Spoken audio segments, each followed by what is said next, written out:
Godson Public School, Number 6, Surapet Main Road, Thirumal Nagar, Chennai 600099, Tamil Nadu. Thiruparankundram விவகாரத்தில் எந்த மதவாத சக்தியையும் தலையிட அனுமதிக்க மாட்டோம் என அமைச்சர் நிர்மல்குமார் தெரிவித்துள்ளார். மதுரையில் செய்தியாளர்களை சந்தித்த அமைச்சர் நிர்மல்குமார், நிலுவையில் உள்ள அனைத்து ஊழல் வழக்குகளும் விரைவில் முடிக்கப்படும் என தெரிவித்தார். திருப்பரங்குன்றம் விவகாரத்தில் மக்கள் அமைதியை விரும்புவதாகவும் 2 ஆண்டுகளுக்கு முன்பு இருந்த சூழலே தொடரும் என்றும் அமைச்சர் நிர்மல்குமார் கூறியுள்ளார். நாங்கள் இது தெளிவாக பல முறை சொல்லியாச்சு. திருப்பரங்குன்ற விவகாரத்தில் ரொம்ப தெளிவாக சொல்லியாச்சு. மக்கள் அமைதியை விரும்புகிறார்கள். இதுக்கு முன்னாடி என்ன 2 வருஷத்துக்கு முன்னாடி என்ன சூழ்நிலை இருந்தோ அதே தான் எல்லாரும் தொடர வேண்டும் என்று விரும்புகிறார்கள். மக்கள் அமைதியை தான் விரும்புகிறாங்க. இதில் இதான் அரசுடைய கொள்கையும். இதில் எந்த மாற்று கருத்தும் கிடையாது.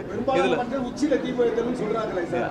பெரும்பாலான மக்கள் 2 வருஷத்துக்கு முன்னாடி என்ன சூழ்நிலை இருந்துச்சோ அமைதியான சூழ்நிலை தான் எங்களுக்கு வேணும்னு நினைக்கிறாங்க. அதே தான் தொடரும்னு நாங்களும் அரசும் நினைக்குது. இதுதான் நாங்கள் முன்னாடியும் சொல்லிட்டு இருந்தோம். 2 வருஷத்துக்கு முன்னாடியும் 10 வருஷத்துக்கு முன்னாடி எப்படி இருந்துச்சோ அதே சூழ்நிலை தான் தொடர வேண்டும் என்று அனைவரும் விரும்புகிறோம். அமைதியாக இருக்கும். இதில் யாரும் எந்த மதவாத சக்தியும் உள்ளே அரசியல் செய்ய நாங்கள் 100% அனுமதிக்க மாட்டோம்.